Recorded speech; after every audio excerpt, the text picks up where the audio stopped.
शायद ये देखकर आप सोच रहे होंगे कि ये नज़ारा कहीं आज़ाद भारत के पहले का तो नहीं है, लेकिन ये प्यास से तड़पती जुबानें आज़ाद भारत के बाद नवो बाड़मेर की है। बाड़मेर की रामसर क्षेत्र के सियानी गांव में पिछले 5 दिनों से पानी की सप्लाई बंद हो चुकी है। गांव के बीच एक बड़ी पानी की टंकी बनी हुई है जिसमें रामसर से पानी आता है, लेकिन पिछले 5 दिनों से पानी की सप्लाई बंद हो गई, जिससे इस भयंकर गर्मी में लोग प्यास से मर रहे हैं। यहाँ के ग्रामीणों ने बताया कि पानी की किल्लत इतनी है कि पिछले दिनों प्यास मरते हुए कई पशु भी मर गए, लेकिन कोई सुनवाई नहीं। गांव की महिलाएं प्यास से तड़पती, हर बार टंकी के पास पहुंचती तो पानी नहीं मिलता, तब निराश होकर अपने घर लौट जाती। सुनिए इन महिलाओं का क्या कहना है। पानी की समस्या है ना आपकी? घणी है के तुम आती दिन हुआ वो दिन पानी है कोई जैसे हमने लड़का पानी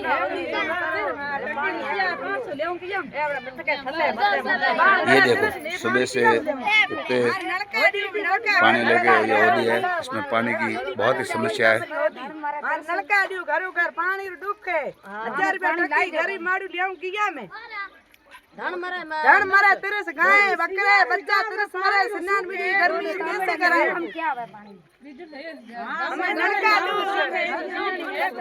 सियानी पानी तो के